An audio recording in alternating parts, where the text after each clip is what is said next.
Depois que vi aquilo, entendi que nem toda carga pesa mais do que a consciência. Bom dia, boa tarde, boa noite, boa madrugada. Independente da hora que você está assistindo, seja muito bem-vindo. E comenta aí de qual cidade você está vendo essa história, porque hoje eu vou te contar um relato que vai mexer com o seu coração. Capítulo 1. O peso do asfalto. A BR-153 queimava sob o sol de março.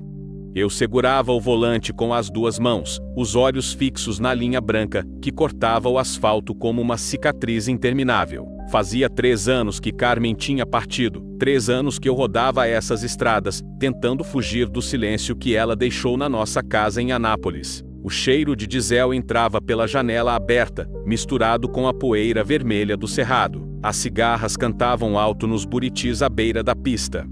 Era fim de tarde, aquela hora em que o sol vira fogo e transforma tudo em tons de laranja e vermelho. Eu tinha 52 anos, 28 deles ao volante. Conhecia cada curva dessa rodovia, cada posto, cada lombada. A solidão tinha virado minha companheira de viagem. Conversava sozinho às vezes, imaginava o que Carmen diria sobre isso ou aquilo. Besteira, eu sei, mas ajudava. Estava transportando soja de Uruaçu para Goiânia. Carga leve, prazo folgado, nada que me tirasse o sono. Mas o sono já não vinha fácil mesmo, não desde que ela se foi. Câncer, rápido demais. Nem deu tempo de eu me despedir direito. Eu estava numa viagem pro Maranhão quando ela piorou. Quando cheguei, já era tarde. 3 anos e eu ainda sentia o peso daquele atraso. Como se o caminhão tivesse quebrado na hora errada, sabe? Como se eu pudesse ter feito diferente. Carmen sempre dizia que eu era casado com a estrada, não com ela. No final, acho que ela tinha razão. E isso doía mais que qualquer coisa. O rádio tocava uma música sertaneja antiga, dessas que falam de amor perdido e saudade. Mudei de estação, não aguentava essas coisas. Preferia o silêncio, ou o barulho do motor. Qualquer coisa menos lembranças. A estrada estava vazia naquele trecho, passava poucos carros. O sol já começava a descer, pintando o céu de rosa e laranja. Era bonito, tinha que admitir. Carmen adorava pôr do sol. Parava tudo para ver, ficava parada na janela da cozinha olhando o céu mudar de cor. Eu nunca entendi muito bem essa coisa dela. Agora entendia. Agora via pôr do sol todo dia na estrada, e cada um me lembrava dela. Acendi um cigarro, o último do maço. Fumava mais do que devia, eu sabia, mas era o único vício que me restava. Ou talvez fosse a própria estrada o vício. Essa vida de ir e vir, de nunca parar, de nunca ter que enfrentar a casa vazia. Meus filhos moravam longe, tinham suas vidas. Não me culpava por isso, eu que nunca estive muito presente mesmo. Passei por uma placa, Porangatu 45 quilômetros. Conhecia bem aquela cidade. Tinha um posto bom ali, com comida caseira e café forte. Pensava em parar, esticar as pernas, comer alguma coisa. O estômago reclamava desde o almoço. Foi quando vi o primeiro sinal de que algo estava errado. Um carro velho, um Gol branco todo amassado, parado no acostamento com o capô aberto. Fumaça saía do motor. Olhei pelo retrovisor, não vi ninguém perto. Pensei em parar, mas era longe demais do posto. Se o problema fosse sério, não tinha muito o que eu fazer ali. Segui em frente, mas algo me incomodava. Não sei explicar. Era uma sensação ruim no peito, um aperto, como se a estrada estivesse me pedindo para voltar. Balancei a cabeça. Besteira. Eu estava cansado, só isso. Mais uns 5 quilômetros à frente, a estrada começou a ficar mais deserta ainda. A vegetação ficava mais densa, mais fechada. Árvores altas dos dois lados, uma ou outra cerca de arame. Gado pastando ao longe. O céu ia escurecendo aos poucos. E então eu ouvi um grito, agudo, desesperado, que cortou o ar como uma navalha. Pisei no freio instintivamente. O caminhão derrapou, as rodas chiaram no asfalto quente, levantando poeira. Meu coração disparou. Fiquei parado ali, as mãos apertando o volante, tentando entender o que tinha ouvido. Silêncio. As cigarras pararam de cantar. O vento parou de soprar. Até o motor do caminhão parecia mais baixo, como se também tivesse se assustado com aquele som. Olhei para os lados. Nada. Só a estrada vazia e o cerrado ao redor. Será que tinha imaginado? Cansaço faz isso com a gente às vezes. Faz ouvir coisas, ver coisas. Estava para soltar o freio quando ouvi de novo outro grito, mais fraco dessa vez, mas cheio de medo. Vinha das árvores à esquerda, uns 50 metros para dentro. Desliguei o motor. O silêncio ficou ainda mais pesado. Podia ouvir meu próprio coração batendo. Suor escorria pela testa. Não era do calor.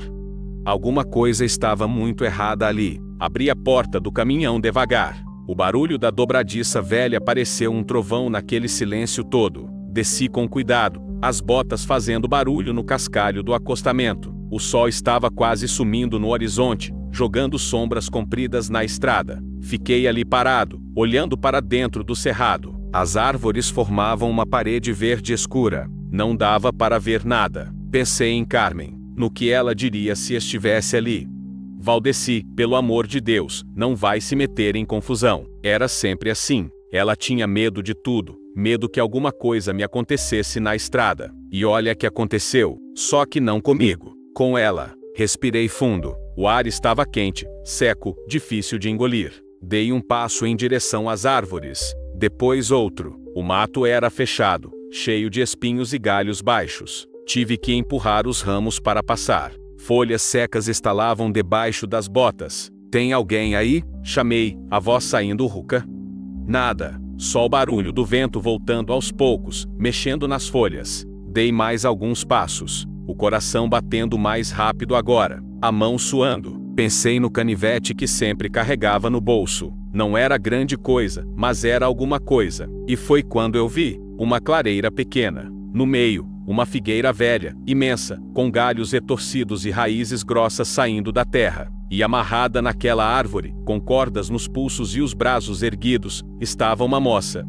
Não podia ter mais de 25 anos. O vestido estava rasgado, sujo de terra e sangue seco. O rosto cheio de lágrimas e poeira. Os cabelos grudados na cara. Os joelhos ralados. Ela tremia inteira. E do lado dela, a uns 3 metros de distância, estava um homem, 50 e poucos anos, sujo, com cara de quem não dormia há dias, olhos injetados de raiva. Nas mãos dele, se contorcendo e sibilando baixo, estava uma cobra, uma jararaca, grande, grossa, as escamas brilhando no resto de luz do dia. O homem olhava para a moça com um ódio que eu nunca tinha visto em olho humano, e a cobra sentia o ódio também. Balançava a cabeça, pronta para atacar. Fiquei paralisado. Meu corpo inteiro gelou. A moça me viu. Seus olhos se arregalaram. A boca se abriu num grito silencioso. O homem virou a cabeça lentamente na minha direção e sorriu. Um sorriso torto, doente.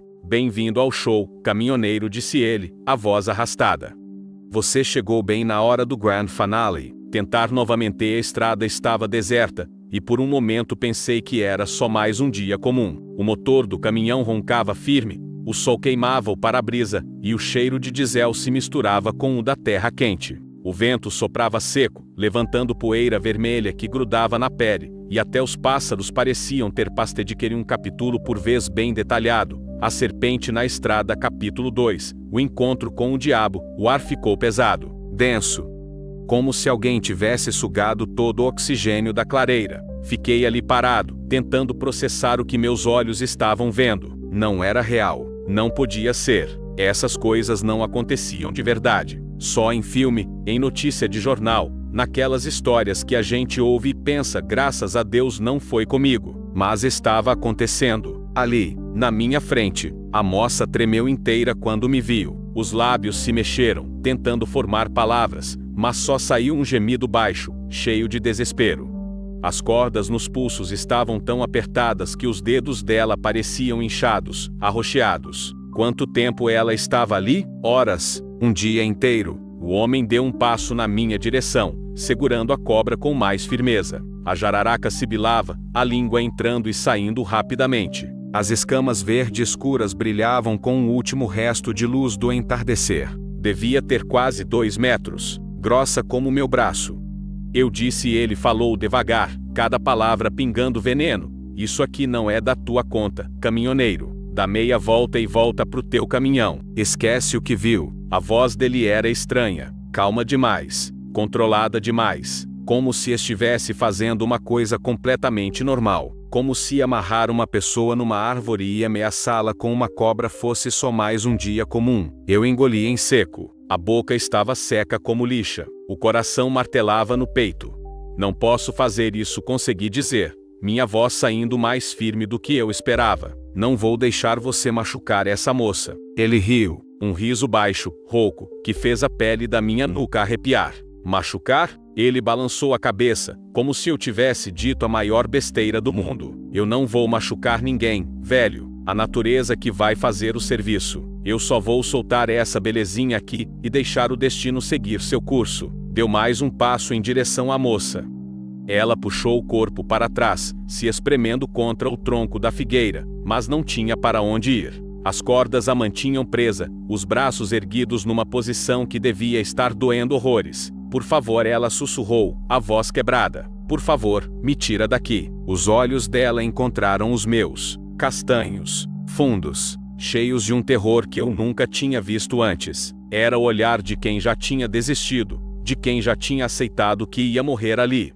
Alguma coisa dentro de mim se quebrou naquele momento. Não sei se foi lembrança de Carmen, de como ela ficou no hospital, fraca, implorando para eu não deixar ela sozinha. Não sei se foi culpa por não ter estado lá quando ela mais precisou. Não sei se foi só raiva mesmo, raiva de ver um covarde fazendo isso com alguém indefeso. Mas alguma coisa quebrou. Solta ela, falei, dando um passo à frente. Agora, o homem parou, me encarou. Os olhos dele eram pequenos, fundos, cercados de olheiras roxas. Tinha uma cicatriz velha na bochecha esquerda, a barba por fazer, os dentes amarelados quando ele sorriu de novo. Ou o quê, caminhoneiro? Ele levantou a cobra, deixando a cabeça dela na altura do rosto da moça. Você vai fazer o quê? Me bater? Me denunciar? Riu de novo. Ninguém vai acreditar em você. Essa aí é minha enteada. Fugiu de casa, roubou dinheiro, tá mentindo para todo mundo há meses. Eu só vim buscar o que é meu. Mentira! A moça gritou, a voz saindo aguda, desesperada. Ele que está mentindo. Minha mãe morreu, e ele quis ficar com tudo. Quis me obrigar a voz dela quebrou. Eu fugi, mas ele me achou. Ele sempre me acha. O homem cuspiu no chão. Vagabunda mentirosa. Igual a mãe. Duas inúteis. O jeito que ele falou aquilo, o desprezo na voz, a frieza nos olhos. Era como olhar pro diabo. Não o diabo dos filmes, com chifre e tridente. O diabo de verdade. O que mora dentro de gente comum. O que faz maldade só porque pode. Última chance, ele disse, olhando para mim. Sai daqui ou você vai se arrepender. Minha mão foi pro bolso. Tateei o canivete. Pequeno, velho, mal afiado. Mas era o que eu tinha. É você quem vai se arrepender, falei. Ele arqueou a sobrancelha. Pareceu genuinamente surpreso. Sério? Olhou para a cobra, depois para mim, depois para a moça. Tá bom então, vamos ver quem se arrepende mais. E começou a se aproximar dela. Devagar. Passo por passo. A cobra balançava na mão dele, sentindo a movimentação, ficando mais agitada. A língua entrando e saindo mais rápido. O corpo se retorcendo. A moça começou a gritar. Um grito agudo, contínuo, que ecoou pela clareira inteira, e deve ter assustado todos os pássaros num raio de quilômetros. Eu não pensei, não calculei, não pesei as opções. Apenas corri. Corri direto para cima dele, o corpo todo tenso, as mãos estendidas. Ele se virou na última hora, os olhos arregalados, tentando se proteger. A cobra se agitou violentamente nas mãos dele, assustada com um movimento brusco. Eu o atingi no peito com força. Caímos os dois no chão, rolando na terra seca, levantando poeira. Ele gritou. Eu gritei. A cobra sibilou alto, um som agudo que perfurou meus ouvidos. Senti as mãos dele tentando me empurrar, as unhas arranhando meu rosto. Senti o cheiro azedo de suor e bebida no hálito dele. Senti o corpo da cobra passando perto, roçando no meu braço. Sai de cima. Ele berrou. Segurei os pulsos dele, tentando imobilizar, mas ele era mais forte do que parecia. Magro, mas cheio de uma força raivosa, desesperada. A cobra tinha caído no chão, e agora rastejava confusa, tentando entender o que estava acontecendo. Ele conseguiu soltar uma mão. O punho dele veio rápido, acertando meu queixo. Vi estrelas. A cabeça girou, quase soltei, quase deixei ele vencer. Mas então ouvi a voz dela. Não para, por favor, não para. A moça, presa na árvore, assistindo tudo, torcendo por mim, reuni forças que eu não sabia que tinha. Segurei ele de novo, com mais força dessa vez. Levantei e empurrei ele para longe, para perto das árvores, longe da moça, longe da cobra. Ele tropeçou, caiu de costas, bateu a cabeça num tronco com um som seco, feio. Ficou ali caído, atordoado, as mãos indo para a nuca, o rosto contorcido de dor. Aproveitei, corri até a moça. Tirei o canivete do bolso com as mãos tremendo. Abri a lâmina, comecei a cortar as cordas. Calma, falei, ofegante. Já vai, já vai. As cordas estavam apertadas demais, velhas, úmidas. A lâmina do canivete não era boa. Tive que serrar, ir e vir, com força. Olhei para trás. O homem estava se levantando, devagar, cambaleando, mas se levantando. Mais rápido a moça sussurrou. Por favor. A primeira corda cedeu, depois a segunda. Os braços dela caíram, sem força. Ela gemeu de dor. Devia estar dormente, formigando horrível depois de tanto tempo erguida. O homem estava de pé agora, vindo na nossa direção, os olhos injetados de ódio. Você vai morrer, ele rosnou. Os dois vão morrer. A última corda se partiu. A moça caiu nos meus braços, as pernas cedendo. Segurei ela. Pesava nada, só pele e osso. Consegue andar? Perguntei. Ela assentiu, mas quando tentou dar um passo, quase caiu de novo. O homem estava a poucos metros. Vinha decidido, as mãos fechadas em punho. Coloquei a moça atrás de mim. Fiquei entre ela e ele. O canivete ainda na mão. Pequeno, ridículo, mas era o que eu tinha. A estrada tem muito óleo, parceiro, falei, tentando manter a voz firme. Tem gente que me viu parar aqui. Tem câmera em posto. Se você continuar, vai se dar mal. Era mentira, mas soou convincente. Ele parou, olhou para mim, depois para ela, depois para o caminhão que devia estar visível lá de onde estávamos. Isso não acabou, disse, a voz baixa, ameaçadora. Eu te acho de novo, vadia. Sempre te acho. Não se você estiver preso, respondi. Ele cuspiu no chão, deu mais um passo, hesitou, e então, lentamente, começou a recuar. Entrando de costas no mato, os olhos ainda fixos em nós, o ódio emanando dele como calor. Até que sumiu entre as árvores. Fiquei ali parado, o coração ainda disparado, as mãos tremendo, suor escorrendo pela testa. A moça desabou atrás de mim, soluçando, e eu percebi que minha vida tinha acabado de mudar. Tentar novamente de continuei a serpente na estrada, capítulo 3, fragmentos de dor. Ficamos ali parados por tempo demais. Eu ainda olhando para o mato onde o homem tinha sumido, o canivete apertado na mão, esperando ele voltar a qualquer momento. A moça soluçava baixinho atrás de mim, o corpo tremendo inteiro. O sol já tinha descido quase completamente. A clareira ficou cinza, as sombras alongadas e pesadas. As cigarras voltaram a cantar, como se nada tivesse acontecido.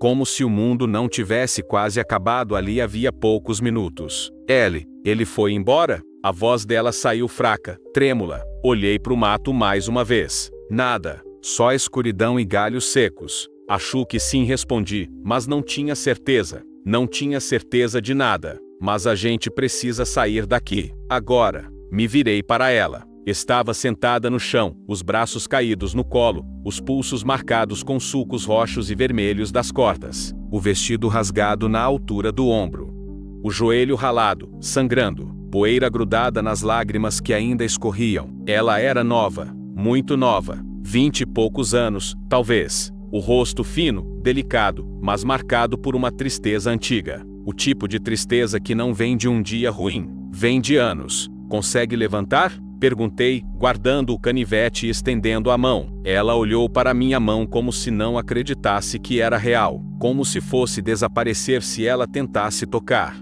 Então, devagar, ergueu o braço. Os dedos dela encontraram os meus, gelados, tremendo. Puxei ela para cima com cuidado. As pernas cederam de novo, mas dessa vez segurei firme, passando o braço dela pelo meu ombro. Calma, devagar, eu te ajudo. Começamos a caminhar em direção à estrada. Cada passo era difícil. Ela mancava, o joelho machucado mal sustentando o peso. Eu ia devagar, atento a qualquer barulho no mato, qualquer movimento nas sombras. O caminho até o caminhão pareceu durar uma eternidade.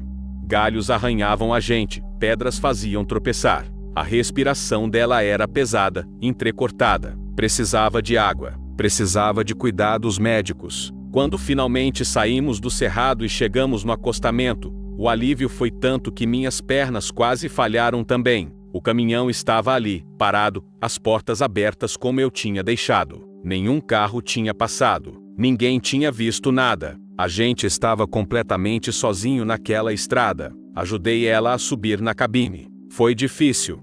Ela não tinha força nos braços. Tive que praticamente levantá-la. Quando finalmente conseguiu sentar no banco do carona, ela fechou os olhos e encostou a cabeça no vidro. Não dorme, falei rápido, com medo que ela desmaiasse. Espera um pouco, deixa eu pegar água. Fui até o compartimento atrás do banco onde guardava minhas coisas. Garrafinha de água. Sempre carregava 2, 3. Peguei uma, abri e entreguei para ela. Bebe, devagar. Ela pegou a garrafa com as 2 mãos, ainda tremendo.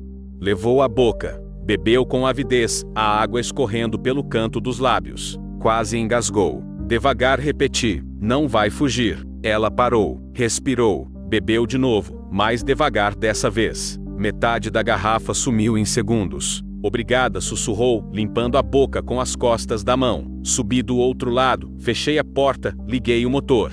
O ronco familiar trouxe um pouco de normalidade de volta. Acendi os faróis. A estrada se iluminou à frente, vazia e silenciosa. Coloquei a primeira marcha e comecei a andar. Devagar, não sabia direito para onde ir. Porangatu ficava uns 40 quilômetros à frente. Tinha delegacia lá. Hospital pequeno. Era o melhor que eu podia fazer. Ficamos em silêncio os primeiros minutos. Só o barulho do motor e do vento entrando pela janela. Ela continuava tremendo, os braços cruzados sobre o peito, o olhar perdido na estrada. Eu não sabia o que dizer. Não era bom com palavras. Nunca fui. Carmen sempre reclamava disso. Dizia que eu guardava tudo dentro, que não conversava. Talvez ela tivesse razão, mas aquele silêncio estava pesado demais. Precisava quebrar de algum jeito. Como você se chama? Perguntei, mantendo os olhos na estrada. Ela demorou para responder. Quando o fez, a voz saiu tão baixa que mal ouvi. Clarice. Clarice, repeti. Era um nome bonito, antigo. Eu sou Valdeci, mas todo mundo me chama de Val. Ela assentiu, mas não disse nada. Mais alguns quilômetros em silêncio. Aquele homem. Comecei, mas a voz falhou. Ele é mesmo seu padrasto? Ela fechou os olhos. Uma lágrima escorreu pela bochecha suja. Corrigiu. Minha mãe casou com ele quando eu tinha 15 anos. Ela achava que ele era bom. Achava que ia cuidar da gente. A voz dela tremeu. Parou. Respirou fundo. No começo ele era. Ou fingia ser. Não sei, mas depois que minha mãe ficou doente, ele mudou. Começou a beber. Começou a gritar. A quebrar as coisas. Autor. Parou de novo. A olhar para mim diferente. Apertei o volante com mais força. A raiva voltou, quente no peito. Quanto tempo sua mãe? 6 meses, ela disse, a voz ainda mais baixa. Faz 6 meses que ela morreu. Câncer. Igual a um monte de gente por aqui. Agrotóxico, disseram os médicos. Câncer. Igual a Carmen. Senti o peito apertar. Sinto muito. Eu também. Mais silêncio. A estrada continuava vazia. Nenhum carro vinha, nenhum ia. Só nós dois e a noite caindo. Depois que ela morreu, Clarice continuou, e agora parecia que precisava falar, como se as palavras tivessem ficado engasgadas tempo demais. Ele ficou pior, muito pior. Dizia que a casa era dele, que tudo era dele, que eu tinha que pagar para ficar, que tinha que... A voz quebrou completamente, que tinha que ser mulher dele agora. Senti o estômago embrulhar. Você fugiu. Tentei. 3 vezes eu tentei, mas ele sempre me achava. Ele conhece todo mundo naquela cidade maldita. Todo mundo tem medo dele, ou trabalha para ele. Ele vende terra, entende? Tem contato com grileiro, com jagunço, com polícia. Ninguém mexe com ele. Que cidade? Guaraí, no Tocantins. Conhecia. Cidade pequena, meio do nada. Tinha passado por lá algumas vezes. Lugar esquecido por Deus. Dessa vez ela continuou. Eu consegui ir mais longe. Peguei um ônibus, depois carona com um caminhoneiro. Cheguei até Porangatu. Pensei que estava segura, mas ele tem gente em todo lugar. Alguém me viu. Alguém contou, e ele veio. Como ele te pegou? Ela olhou para as próprias mãos, para os pulsos marcados. Eu estava tentando arrumar serviço numa lanchonete. Ele apareceu do nada. Me pegou na rua mesmo, na frente de todo mundo. Me jogou no carro. Ninguém fez nada. Ninguém nunca faz nada. E a cobra? Ela estremeceu. Ele disse que ia fazer parecer acidente. Disse que ia me amarrar na árvore e soltar a cobra. Que quando me achassem, iam pensar que eu me perdi no mato e morri picada. Ele riu quando disse isso. Riu, como se fosse a coisa mais engraçada do mundo. Fiquei em silêncio. Não tinha palavras para isso. Nenhuma palavra no mundo seria suficiente. Eu ia morrer ali, ela sussurrou. Se o Senhor não tivesse parado, eu ia morrer. Mas não morreu, falei, a voz saindo mais firme. Você está viva, e ele não vai te pegar de novo. Eu não vou deixar. Ela me olhou. Realmente me olhou pela primeira vez. Os olhos castanhos cheios de dúvida, de esperança, de medo. O Senhor nem me conhece. Não preciso conhecer. Ninguém merece o que você passou. Ela voltou a olhar para a estrada. Uma lágrima escorreu de novo. Meu nome é Clarice, disse de novo, como se precisasse confirmar que era real, que ainda existia. Clarice Andrade. Tenho 23 anos. Gosto de flores, de música sertaneja, de pôr do sol. A voz dela quebrou na última palavra. Eu só queria viver. Só isso. Só viver. Olhei para ela. Magra, machucada, assustada, mas viva. Você vai viver, falei. Eu prometo. Não sei por que prometi. Não sei se tinha direito de prometer. Mas as palavras saíram sozinhas. E quando saíram, senti que alguma coisa em mim, alguma coisa que tinha morrido junto com Carmen 3 anos atrás, começou a respirar de novo. Mesmo que só um pouquinho. Mesmo que ainda doesse. Tentar novamente de continuei a serpente na estrada. Capítulo 4. Quando a tempestade chega, as luzes de Porangatu apareceram no horizonte uns 20 minutos depois. Poucas luzes, na verdade. A cidade era pequena, do tipo que fecha às 9 da noite, e só acorda quando o sol já está alto. Mas tinha delegacia, tinha hospital, era o suficiente. Ou pelo menos era o que eu pensava. Clarice tinha ficado quieta o resto do caminho. Só olhava pela janela, as mãos ainda tremendo no colo. Vez ou outra limpava as lágrimas que teimavam em cair. Eu tentava não olhar muito, dar um pouco de privacidade para a dor dela. Mas era difícil não reparar. Difícil não sentir aquela tristeza toda preenchendo a cabine. A gente vai direto para a delegacia, falei quando entramos na cidade. Você precisa registrar a ocorrência, denunciar ele. Com testemunho e boletim, a polícia vai ter que agir. Ela não respondeu de imediato. Continuou olhando pela janela, vendo as casas simples, os postes de luz amarelada, os cachorros dormindo nas calçadas. Não vai adiantar, disse finalmente, a voz cansada. Vai sim, você tem marcas, tem prova. Eu sou testemunha do que ele tentou fazer. O senhor não entende. Ela virou para mim, e havia algo nos olhos dela. Resignação, medo antigo. Ele conhece gente, tem dinheiro, tem poder. Já tentei denunciar antes. Sabe o que aconteceu? Fiquei em silêncio. Nada. Não aconteceu nada. O delegado disse que não tinha prova, que era minha palavra contra a dele, que eu devia voltar para casa e resolver as coisas em família. Ela praticamente cuspiu as últimas palavras. 2 semanas depois, ele quebrou meu braço. Senti a raiva subindo de novo. Quente, pesada. Mas dessa vez é diferente. Eu estou aqui. Eu vi. E depois que o senhor desceu depoimento e for embora, o que eu faço? Volto para onde? Ele vai me encontrar. Sempre me encontra. Não tinha resposta para isso, porque ela tinha razão. Eu ia embora. Tinha carga para entregar, prazo para cumprir. Tinha minha vida na estrada. Não podia simplesmente parar tudo e virar babá de uma moça que eu mal conhecia. Mas também não podia simplesmente deixar ela à própria sorte. Carmen estaria decepcionada comigo se eu fizesse isso. Vamos por partes, falei, tentando parecer mais confiante do que me sentia. Primeiro, a gente denuncia. Depois a gente vê o resto. Ela não pareceu convencida, mas assentiu. A delegacia ficava na rua principal, um prédio pequeno e mal iluminado com uma viatura velha estacionada na frente. Parei o caminhão do outro lado da rua. Desliguei o motor. O silêncio voltou, pesado. Vamos? Perguntei. Clarice olhou para o prédio como se fosse uma prisão. Tá bom, descemos. Ela ainda mancava, apoiando-se em mim. Atravessamos a rua. Não tinha ninguém por perto. A cidade dormia. Dentro da delegacia, um ventilador de teto girava preguiçoso. Tinha cheiro de café velho e papel mofado. Atrás de uma mesa cheia de papéis, um policial jovem mexia no celular. Levantou os olhos quando entramos. Boa noite, disse, mais para formalidade que por educação.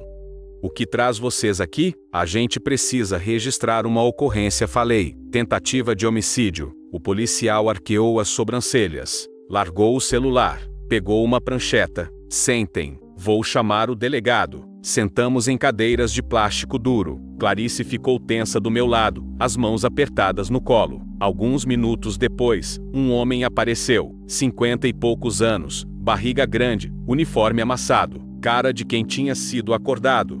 Delegado Macedo se apresentou, sem apertar nossa mão. Sentou do outro lado da mesa. Então, tentativa de homicídio. Conta aí. Contei tudo. Desde o grito que ouvi na estrada até o momento que conseguimos sair do mato. Falei da cobra, das cordas, das ameaças. Clarice confirmava com acenos, mas não olhava para o delegado. Quando terminei, ele ficou em silêncio por um tempo, tamborilavando os dedos na mesa, olhando para Clarice com uma expressão que eu não consegui decifrar. E você, moça, disse finalmente. Confirma tudo isso? Confirmo, ela sussurrou. E o nome do suposto agressor? Nivaldo Perdigão. O delegado parou de tamborilar. Os olhos se estreitaram levemente, quase imperceptível, mas eu vi. Nivaldo Perdigão de Guaraí. Sim. Silêncio. Longo. Pesado. Entendo, disse o delegado lentamente. E vocês têm provas disso tudo? As marcas nos pulsos dela, respondi. O lugar onde aconteceu, eu como testemunha. Ele coçou o queixo. O senhor viu o momento em que ele amarrou ela? Não, mas viu ele ameaçando com a cobra? Vi, claro que vi. E pode provar que a cobra era dele? Que ele colocou ela lá? Não poderia ter sido só uma cobra selvagem? Olhei para o delegado sem acreditar. Ele estava segurando a cobra, com as próprias mãos. E ele admitiu verbalmente que tentava matar ela? Ele disse um monte de coisa. Ameaçou a gente. Mas especificamente admitiu tentativa de homicídio? Fiquei em silêncio. Clarice baixou a cabeça. Olha, o delegado suspirou. Não estou dizendo que não acredito em vocês. Mas sem provas concretas, fica difícil. É a palavra de vocês contra a de um cidadão respeitável. Cidadão respeitável? Não consegui segurar. O homem estava tentando matar a própria enteada. Suposto tentava matar. Ele se inclinou para a frente. Seu Nivaldo é conhecido aqui na região. Homem de negócios. Contribui com a comunidade. Tem bom nome. Não posso sair prendendo gente sem prova. As marcas não são prova suficiente? Podem ter vindo de qualquer lugar. Ela pode ter se machucado fugindo, tropeçado, sei lá. Olhei para Clarice. Ela tinha lágrimas escorrendo silenciosamente. Nem tentava limpar mais. Eu já vim aqui antes, ela disse, a voz fraca. Já denunciei ele antes. E o senhor fez a mesma coisa. Nada. O delegado suspirou de novo. Moça, se você continuar fugindo, causando problema, espalhando mentiras sobre um homem honesto, quem vai acabar presa é você. Entendeu? Difamação é crime também. Não acreditei no que estava ouvindo. Simplesmente não acreditei. Que tipo de delegado é você? Perguntei, a voz saindo dura. Ele me encarou, os olhos frios. O tipo que conhece a lei, e que conhece as pessoas daqui. O senhor é de fora, não sabe como as coisas funcionam. Fica a dica, não se meta em assunto de família alheia. Assunto de família? Ela quase morreu. Suposto. Ele se levantou. Olha, vocês querem mesmo registrar uma ocorrência, eu registro. Mas vai dar em nada, eu garanto. Então meu conselho? Esqueçam isso. A moça volta para casa, resolve as coisas com o padrasto. E todo mundo segue com a vida. Clarice se levantou de repente. Quase correu para a porta. Clarice, chamei, indo atrás. Ela já estava na rua quando a alcancei. encostada na parede, soluçando, o corpo inteiro tremendo. Eu falei, disse entre soluços. Eu falei que não ia adiantar. Fiquei ali, sem saber o que fazer, sem saber o que dizer. Tudo que eu pensava que era certo, que era justo, tinha acabado de desmoronar ali dentro. E então, como se o universo quisesse deixar tudo ainda pior, começou a chover. Não foi uma chuva normal. Foi um desses temporais de cerrado que aparecem do nada e caem como se o céu tivesse rachado. Em segundos estávamos encharcados. A rua virou rio. Os trovões estouravam tão alto que doíam nos ouvidos. Vem! Gritei por cima do barulho, pegando o braço dela. Pro caminhão. Corremos. Ou tentamos. A chuva batia tão forte que mal dava para ver. Atravessamos a rua às cegas, os pés afundando nas poças que já se formavam. Conseguimos entrar no caminhão. Fechamos as portas. O barulho da chuva no teto de metal era ensurdecedor. Ficamos ali sentados, pingando, tremendo. Clarice chorava baixinho, misturado com a chuva no rosto. Eu olhava para frente, pro para-brisa onde a água escorria em cascata, tornando tudo um borrão. E agora? Ela perguntou. Não respondi de imediato, porque não sabia. Não tinha resposta, não tinha plano, só tinha raiva, e uma certeza crescendo no peito. Eu não ia deixar aquele homem vencer. De jeito nenhum. Agora falei, ligando o motor, a gente sai dessa cidade. Para onde? Olhei para ela, molhada, machucada, perdida. Não sei ainda, mas longe daqui, longe dele. Ela me olhou por um longo momento, depois assentiu. Tá bom, coloquei a primeira marcha. A chuva continuava caindo como o fim do mundo, e a gente partiu para dentro da tempestade. Tentar novamente de continuei a serpente na estrada. Capítulo 5. Fantasmas no retrovisor. A chuva não dava trégua. Batia no para-brisa com tanta força que os limpadores mal conseguiam acompanhar. Eu dirigia devagar, tenso, as mãos agarradas no volante. A estrada tinha virado um rio escuro. Os faróis iluminavam cortinas de água, mais nada. Clarice estava encolhida no banco do carona, os braços em volta do próprio corpo, tremendo. Não sei se era do frio ou do medo, provavelmente os dois. Saímos de Porangatu pela mesma BR-153, mas agora seguindo sentido norte. Não tinha destino certo, só queria distância. Distância daquela cidade corrupta, daquele delegado vendido, daquele homem maldito. O senhor não precisava fazer isso, Clarice disse de repente, a voz quase se perdendo no barulho da chuva. Fazer o quê? Me levar, me ajudar. O senhor tem sua vida, suas entregas. Eu só vou atrapalhar. Não está atrapalhando. Tô sim, e quando ele vier atrás, se ele vier, a gente resolve. Ela ficou quieta, olhando para as próprias mãos molhadas. Por que o senhor está fazendo isso? A gente nem se conhece. Era uma boa pergunta. Uma que eu mesmo vinha me fazendo desde que tinha parado naquela estrada. Por que me meti? Por que não segui viagem? Por que não deixei o mundo girar sem mim, como sempre fiz? Pensei em Carmen, na última vez que a vi no hospital. Magra, pálida, a pele amarelada pela doença. Ela segurou minha mão e disse: você sempre foi bom, Val. Só esqueceu disso um pouco no meio do caminho. Na época, não entendi direito. Achei que era delírio da morfina.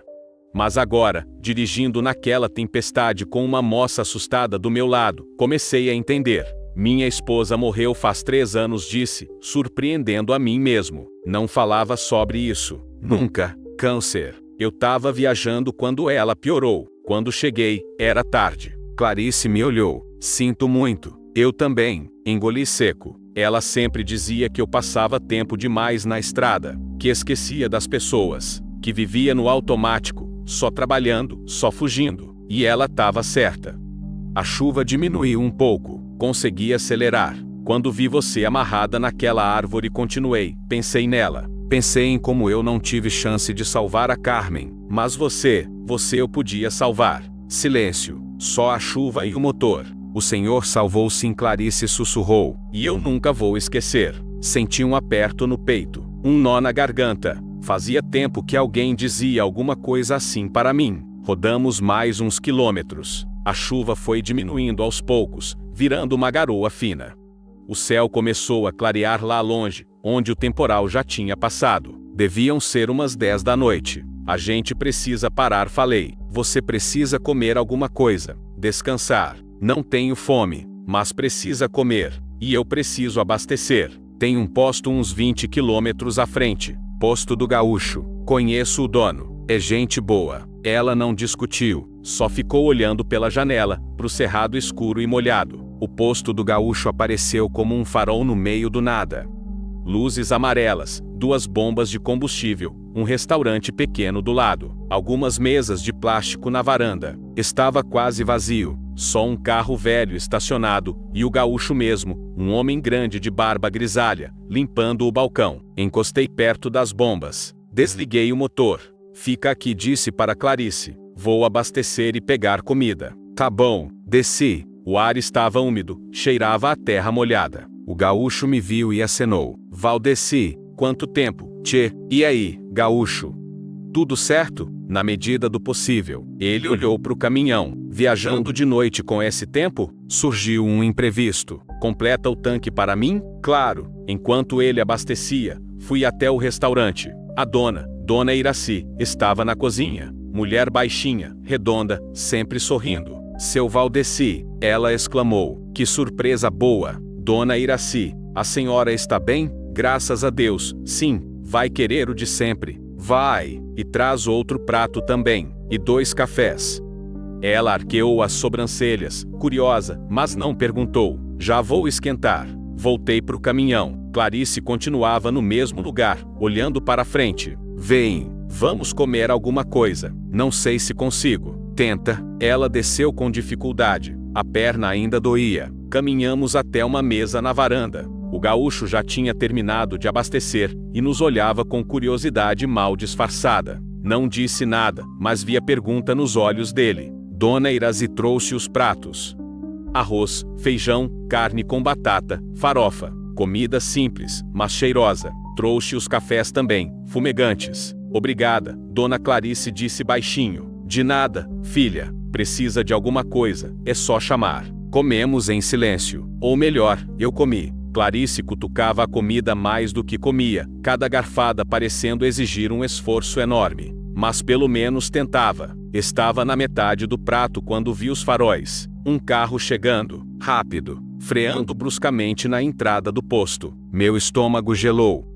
Era o Gol branco, o mesmo que eu tinha visto quebrado na estrada. A porta se abriu. Um homem desceu. Nivaldo. Clarice o viu no mesmo instante. O garfo caiu da mão dela, batendo no prato com um barulho metálico. O rosto ficou branco. Não, ela sussurrou. Não, não, não. Nivaldo caminhou em nossa direção. Devagar, confiante. Um sorriso torto no rosto. Estava molhado da chuva, sujo de lama, mas os olhos tinham a mesma expressão de ódio de antes.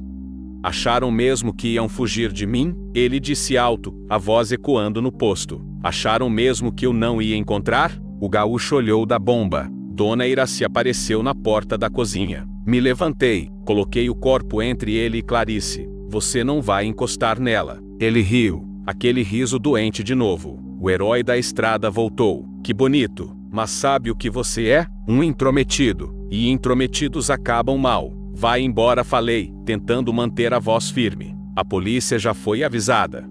Você está sendo procurado. Outra mentira. Mas tinha que tentar. A polícia? Ele riu mais alto. Você acha que a polícia vai fazer alguma coisa? Macedo é amigo meu, seu idiota. Ele que me ligou dizendo que vocês tinham saído da delegacia. Meu sangue gelou. Agora Nivaldo continuou, dando mais um passo. A volta comigo. E você esquece que isso tudo aconteceu, ou eu faço você esquecer. Do jeito mais difícil. Clarice se levantou atrás de mim, tremendo.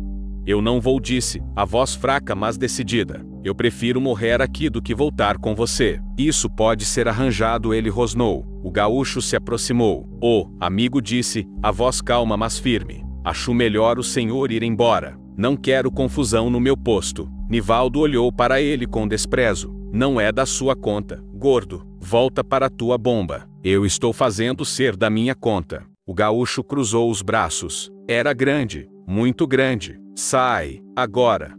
Por um momento, pensei que ia dar certo, que Nivaldo ia recuar. Mas então ele enfiou a mão na cintura e tirou uma arma, uma pistola pequena. velha, mas funcionava. Isso eu sabia só de olhar. Dona Iraci gritou. O gaúcho deu um passo para trás. Clarice segurou meu braço, as unhas cravando na pele. Nivaldo apontou a arma para mim. Última chance, disse. Ela volta comigo, ou eu mato você aqui mesmo, na frente de todo mundo. E adivinha? Ninguém vai fazer nada.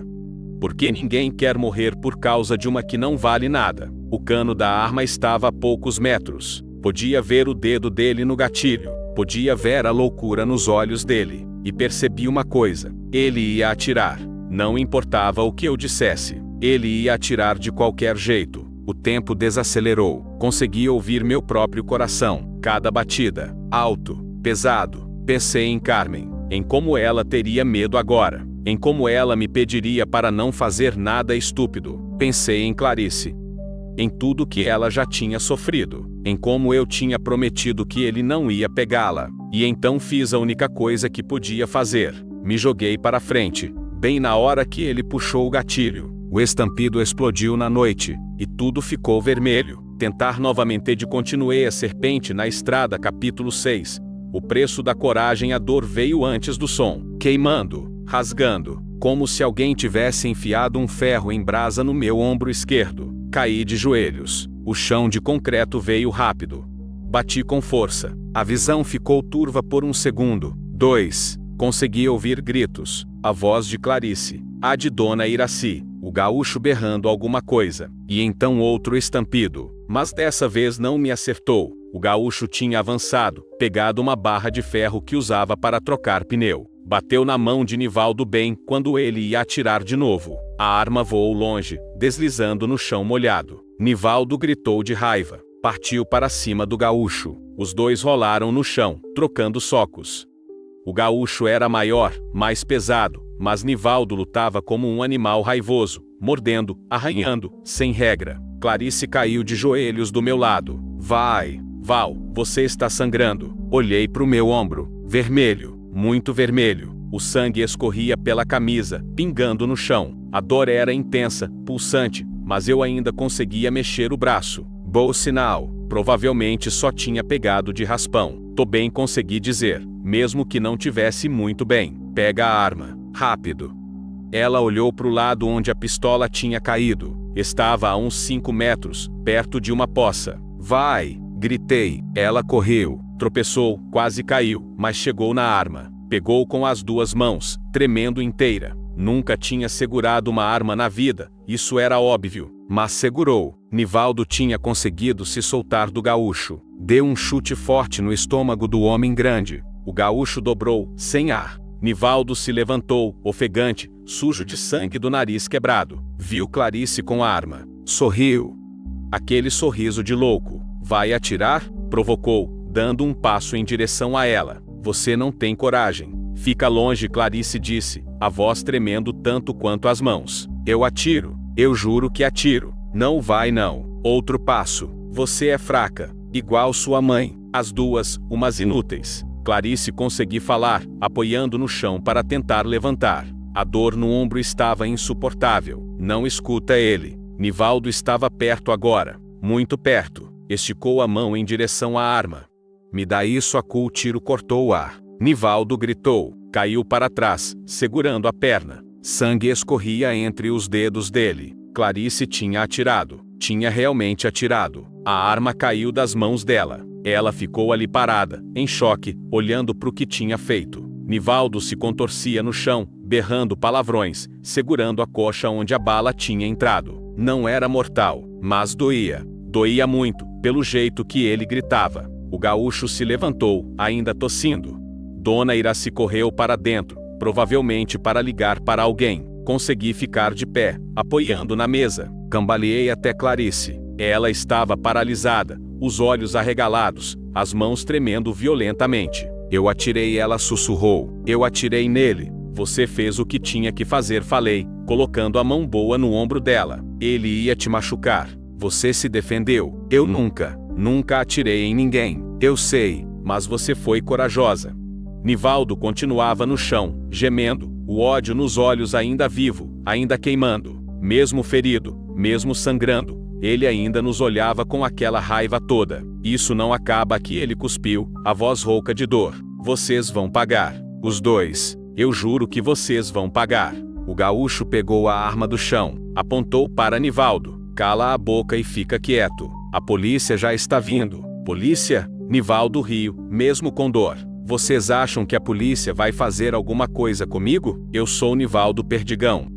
Eu mando nessa região. Vocês que vão se ferrar. Mas pela primeira vez, vi medo nos olhos dele também. Não muito, mas um pouco. Porque ele estava ferido. Porque tinha testemunhas. Porque tinha ido longe demais. Dona Iraci voltou. A ambulância está vindo. E a polícia de Paraíso do Tocantins também. 15 minutos. Obrigado, dona, disse o gaúcho. Olhou para mim. Você está bem, Valdeci? Vou ficar. A dor estava ficando pior, mas eu aguentava. Obrigado por ter ajudado.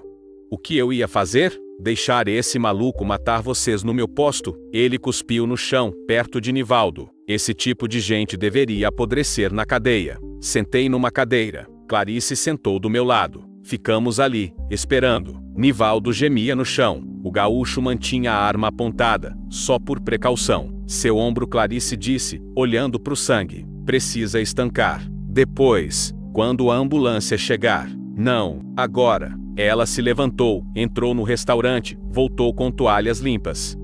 Pressionou com cuidado contra o ferimento. Doeu, mas segurei o grito. Ela amarrou a toalha, fazendo um curativo improvisado. Obrigado, falei. É o mínimo que eu posso fazer. Você levou um tiro por mim. Não foi por você. Foi contra ele. Ela me olhou, os olhos ainda assustados, mas havia algo mais ali agora. Algo que não tinha antes. Determinação talvez. Ou só a percepção de que ela era mais forte do que pensava. Você devia ter me deixado naquela árvore, disse baixinho.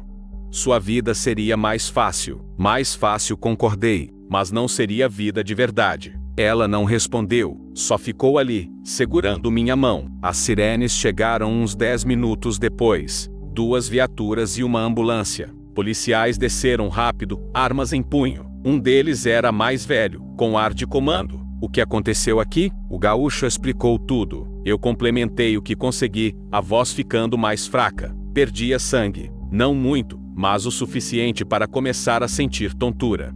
Os paramédicos me levaram para a ambulância. Deitaram numa maca. Começaram a cuidar do ferimento. Um deles, um rapaz jovem de óculos, ia explicando o que fazia. A bala passou de raspão. Não atingiu nada vital, mas precisa suturar. Vamos te levar para o hospital de Paraíso. E ela? Perguntei, tentando ver Clarice. A moça está bem, sem ferimentos físicos. Não deixa ele perto dela. Por favor, fica tranquilo. Ele está sendo preso. Olhei pela porta aberta da ambulância.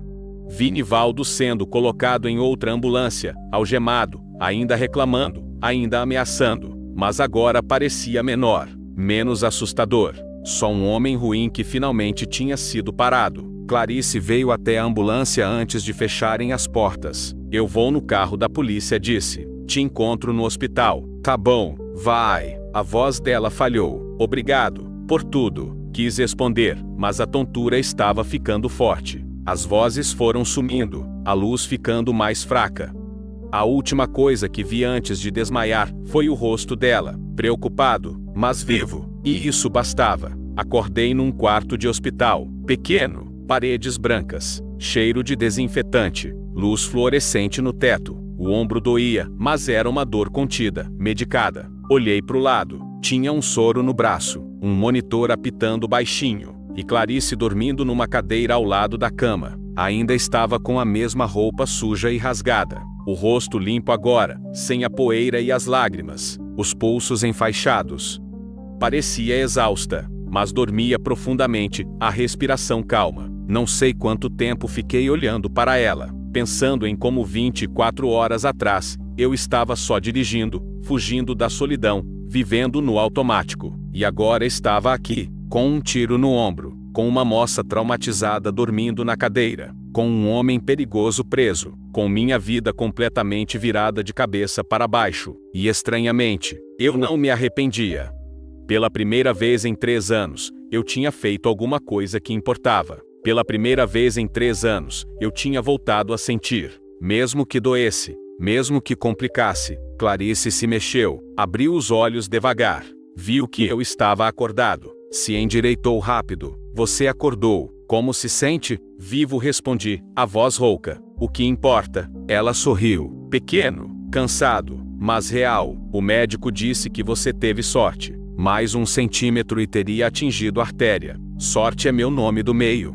Ela riu. Um riso baixo, mas genuíno. Foi bom ouvir. E o Nivaldo? Perguntei. O sorriso sumiu. Preso. Foi operado da perna e depois levado para a cadeia de Palmas. Dessa vez tem testemunhas. Tem provas. O delegado de lá disse que ele não vai sair tão cedo. E você? Dei depoimento. Contei tudo. Desde o começo. Desde quando minha mãe morreu. Ela olhou para as próprias mãos. Eles acreditaram. Finalmente alguém acreditou. Ainda bem. Ficamos em silêncio por um tempo. Um silêncio confortável dessa vez. Não pesado. Não assustado. Só cansado. E agora? Ela perguntou. Agora você refaz sua vida. Longe dele. Do jeito que sempre quis. Não sei nem por onde começar. Começa devagar. Um dia de cada vez. Ela assentiu. Olhou para mim. E o senhor? Volta para a estrada? Pensei na pergunta. Na estrada. No caminhão. Na solidão que eu conhecia tão bem. Eventualmente respondi. Mas não hoje. Não, não. Hoje eu descanso. E amanhã, a gente vê. Ela sorriu de novo. E naquele quarto pequeno de hospital, no meio do nada, com dor no ombro e cansaço no corpo, senti alguma coisa que não sentia há muito tempo. Esperança. Tentar novamente de continuei a serpente na estrada. Capítulo 7. Recomeços e despedidas. Fiquei 3 dias no hospital de Paraíso do Tocantins. 3 dias que pareceram 3 semanas. Não sou bom em ficar parado. A estrada sempre foi meu lugar, o movimento constante minha terapia. Ali deitado, sem fazer nada, só dava tempo de pensar.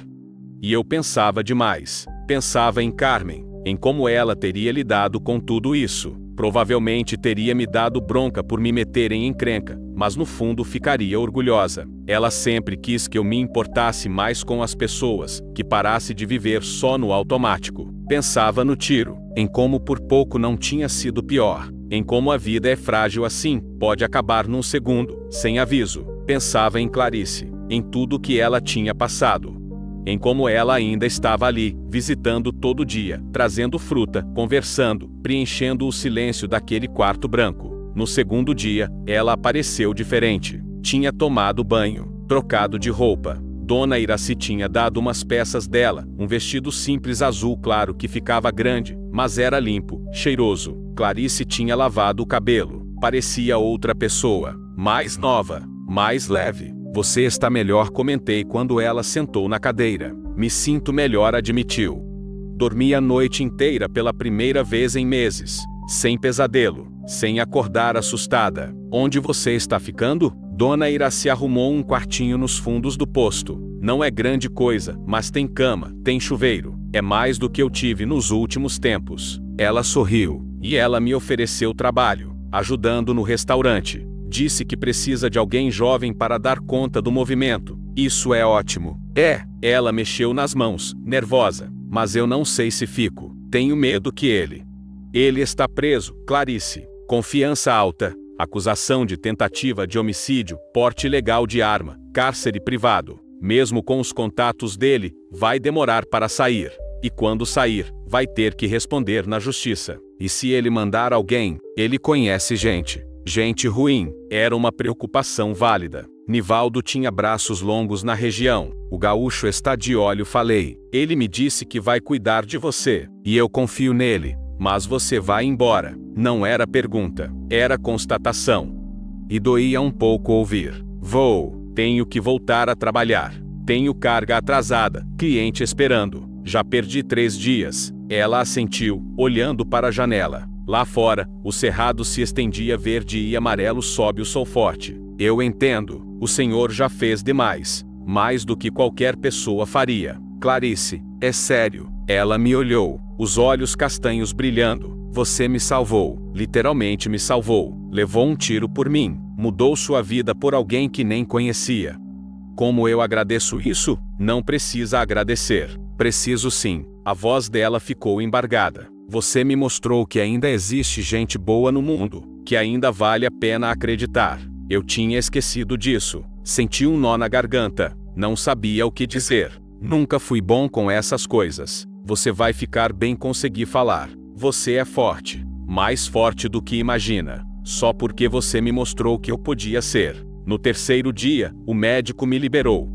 Ombro enfaixado, braço na tipóia, uma receita enorme de remédios. Instruções para trocar curativo, para não forçar, para voltar em 2 semanas para tirar os pontos. Clarice estava me esperando lá fora, junto com o gaúcho. Ele tinha trazido meu caminhão, lavado e abastecido. Tá novinho, disse, entregando a chave. Conferi óleo, água, pneus. Tudo certo. Valeu, gaúcho. Quanto eu te devo? Nada. Já pagou quando ajudou a moça. Ele bateu no meu ombro. Bom, você é gente boa, Valdeci. Volta sempre. Volto sim. Ele foi embora. Ficamos só eu e Clarice ali no estacionamento do hospital. O sol começava a descer, pintando o céu de laranja. Então é agora, ela disse. Para onde você vai? Goiânia. Entregar a carga que está atrasada. Depois pego outra viagem. A estrada nunca para. Ela assentiu. Tentou sorrir, mas não conseguiu direito. Eu vou sentir sua falta. Eu também. E era verdade. Nesses 3 dias, ela tinha virado mais que uma pessoa que eu ajudei. Tinha virado.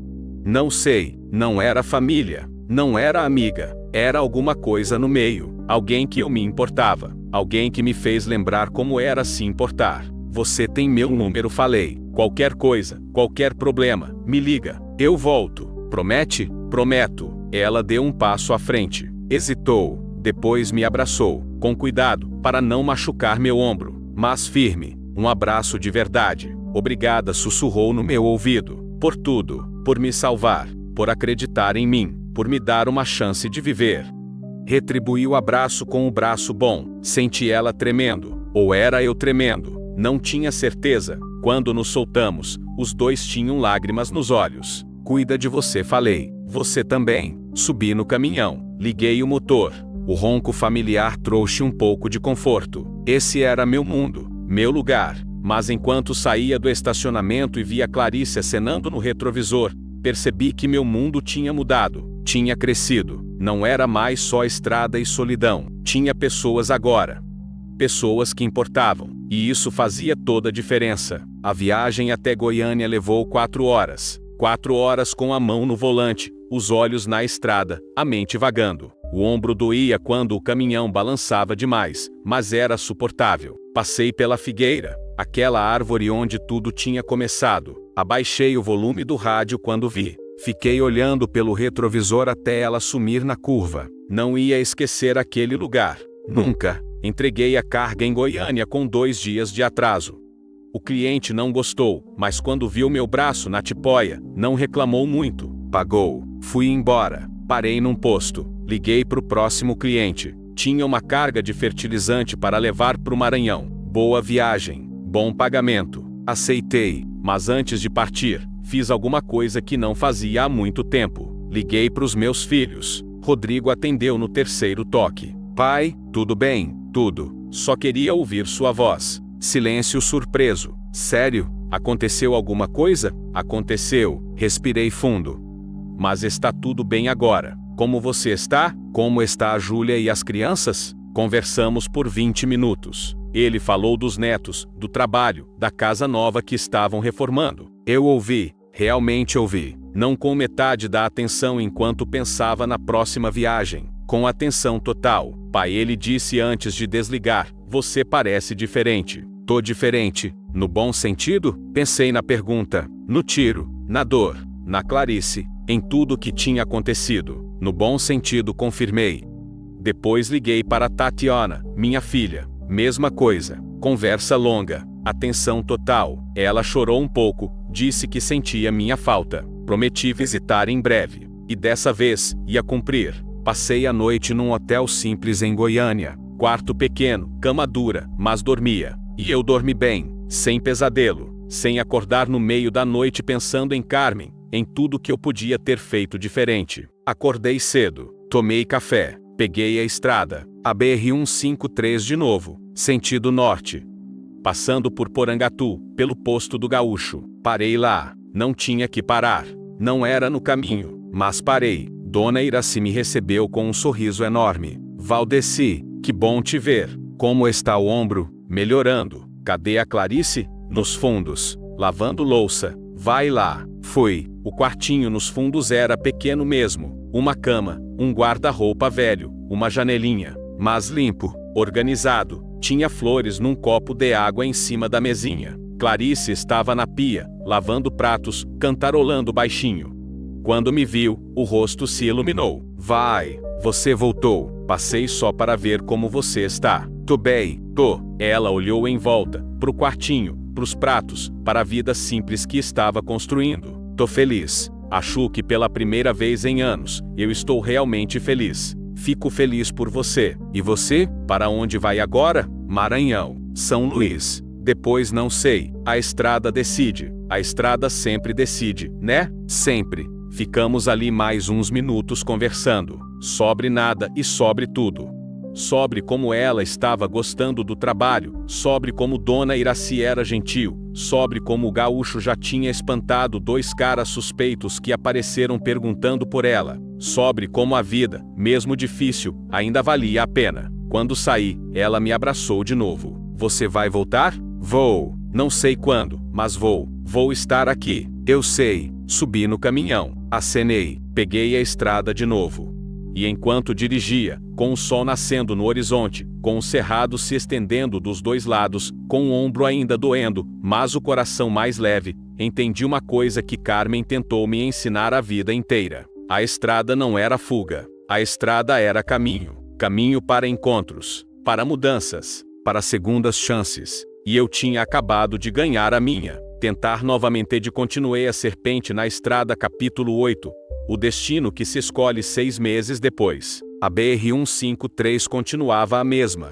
O asfalto rachado, o cerrado dos 2 lados, o calor que fazia a vista ficar turva no horizonte. Mas eu tinha mudado, talvez não por fora. Ainda era o mesmo caminhoneiro de 52 anos, cabelo grisalho, mãos calejadas pelo volante. Mas por dentro, alguma coisa era diferente. Eu ligava para os meus filhos toda semana agora. Visitava quando podia. Conheci minha neta mais nova, a pequena Clara, de 2 meses. Segurei ela no colo e chorei. Não de tristeza. De algo que eu não sabia nomear direito. Gratidão talvez. A solidão ainda existia. Ainda passava noites em hotéis baratos. Ainda comia sozinho em botecos de beira de estrada. Ainda dirigia quilômetros e quilômetros sem ver ninguém. Mas era diferente agora. Não era uma solidão que doía. Era uma solidão que eu escolhia. E sabia que no final dela, tinha gente esperando. Clarice ligava uma vez por semana também. Sempre no domingo à noite, depois que o restaurante fechava. Contava das novidades. Tinha feito amizade com a filha de Dona Iraci. Tinha começado um curso online de administração. Tinha ido ao médico, tratado dos pulsos, da perna. As marcas físicas estavam sumindo. As outras, as que não se veem, iam levar mais tempo. Mas ela estava tentando. Nivaldo continuava preso. O julgamento tinha acontecido 2 meses atrás. 15 anos. Não era o suficiente pelo que ele fez. Nunca seria. Mas era alguma coisa. E Clarice podia dormir em paz sabendo que ele estava longe. Eu voltava ao posto do Gaúcho sempre que passava pela região. Virou rotina. Parava, comia o feijão tropeiro da Dona Iraci, conversava com o Gaúcho sobre futebol e política, via Clarice por alguns minutos ou algumas horas, dependendo do tempo que eu tinha. E cada vez que ia embora, levava um pouco daquele lugar comigo. Um pouco daquela sensação de que eu importava, de que eu fazia diferença. Mas naquele dia de setembro, quando parei no posto, alguma coisa estava diferente. Clarice me esperava na varanda, mas não estava sozinha. Tinha um rapaz com ela, alto, magro, sorriso tímido. Não devia ter mais de 25 anos. Cabelo escuro, olhos claros. Vestia camiseta do posto e calça jeans. Senti uma pontada estranha no peito. Não sabia nomear o que era. Vai! Clarice veio correndo quando desci do caminhão. Me abraçou como sempre. Que saudade! Também tava com saudade. Quero te apresentar alguém. Ela puxou o rapaz pela mão. Ele veio, meio sem graça. Esse é o Leonardo. Léo, ele começou a trabalhar aqui faz 2 meses. É da região, de Guaraí mesmo, mas a família é boa gente. Léo estendeu a mão. Prazer. A Clarice fala muito do senhor. Prazer, respondi, apertando a mão dele. Firme, honesta. O Léo está me ajudando com o curso, Clarice explicou, e havia algo na voz dela. Animação, alegria. Ele entende de computador, de internet, essas coisas. Tá me ensinando. Que bom. Ficamos ali conversando. Ou melhor, eles conversavam. Eu mais ouvia. Via como Clarice olhava para ele, como ele olhava para ela. Com cuidado, com respeito, mas com algo mais também. Algo que estava começando. Algo frágil ainda, mas real. E entendi que eu não era mais o único ponto de luz na vida dela. Que ela estava construindo algo. Amizades, trabalho, talvez até amor, com tempo. Que ela estava vivendo. E isso era bom, era o que eu queria. Então, porque doía um pouco, depois do almoço, quando Léo voltou pro trabalho e Clarice e eu ficamos sozinhos na varanda, ela percebeu. Você ficou quieto. Tô cansado. Viagem longa. Mentira. Ela me olhou daquele jeito dela. Direto. Sem medo. Você não gostou do Léo. Não é isso. Então é o quê? Não sabia como explicar. Como colocar em palavras algo que eu mesmo não entendia direito. Ele parece bom rapaz, comecei. É, muito bom. Ele perdeu a mãe ano passado. Entende o que é dor. É gentil, paciente. E você, gosta dele? Ela ficou vermelha. Eu não sei ainda. Acho que sim, mas tenho medo. Medo do quê? De confiar de novo, de me abrir, de ser machucada. Ela olhou para as próprias mãos. Mas o Léo é diferente. Ele não força nada. Só fica por perto. Como você fez. Eu não fiz nada demais. Fez sim. A voz dela ficou suave. Você me mostrou que dá para confiar de novo. Que nem todo mundo é mau. Que existe bondade no mundo. Por isso eu consigo considerar dar uma chance pro Léo. Por sua causa. Senti o nó na garganta de novo. Fico feliz por você. Sério, sério. Você merece ser feliz. Merece viver. Construir sua vida. E se o Léo faz parte disso, então fico feliz. Ela sorriu, mas tinha lágrimas nos olhos. Você é a melhor coisa que já me aconteceu, Val. Você sabe disso, né? Você também foi importante para mim. Olhei pro horizonte, pro cerrado se estendendo infinito. Você me lembrou de quem eu era. De quem eu podia ser. A gente se salvou, então. Um salvou o outro. É, acho que foi isso mesmo. Ficamos em silêncio. Um silêncio bom, cheio de tudo que não precisava ser dito. Você vai continuar voltando? Ela perguntou depois de um tempo. Vou, enquanto você quiser me ver. Sempre vou querer. Então sempre vou voltar. Mesmo se eu casar? Se tiver filhos? Se minha vida ficar cheia de outras pessoas? A pergunta doeu mais do que o tiro no ombro. Mas eu sabia a resposta. Mesmo assim.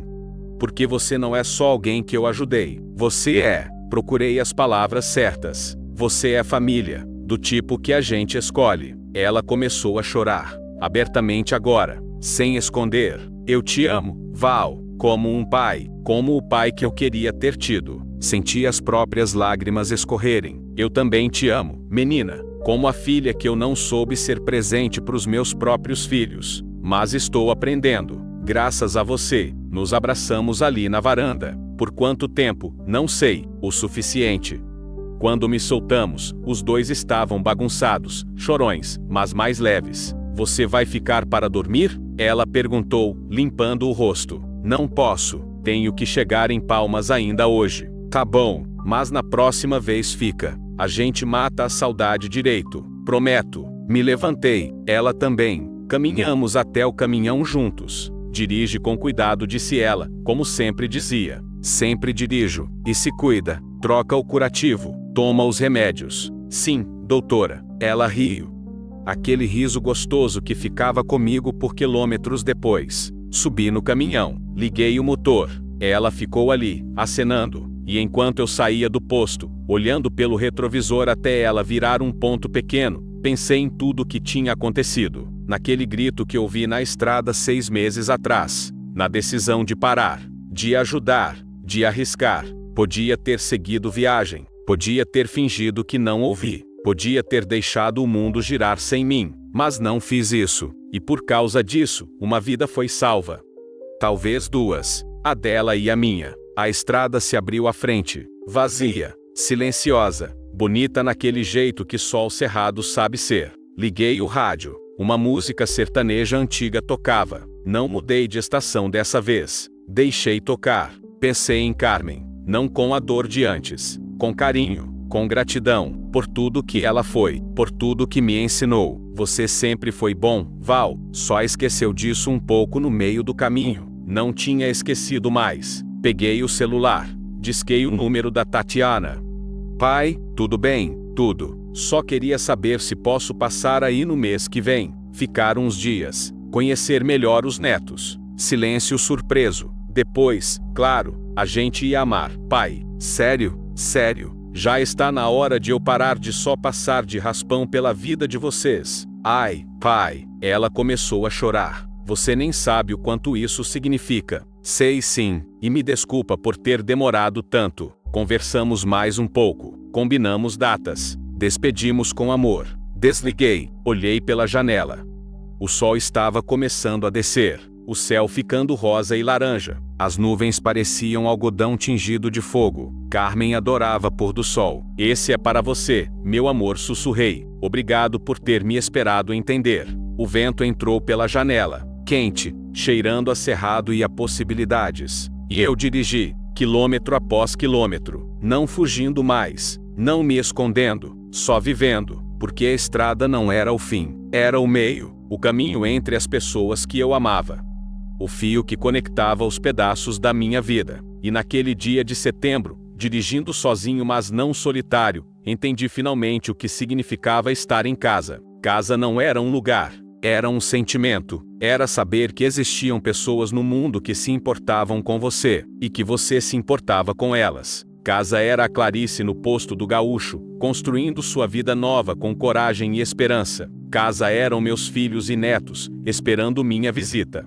Casa era Carmen, vivendo na memória e no coração, me guiando ainda. Casa era essa estrada infinita onde eu aprendi a me encontrar. Passei pela figueira de novo, aquela árvore onde tudo começou. Dessa vez não baixei o volume do rádio. Dessa vez não fiquei em silêncio. Dessa vez sorri e segui em frente, porque a vida, mesmo com toda a dor, toda a perda, todo o medo, ainda valia a pena ser vivida. E eu finalmente tinha aprendido isso. Não por estar sozinho, mas por ter tido a coragem de parar, de ouvir um grito, de ajudar uma alma perdida, e no processo, encontrar a minha própria. Fim.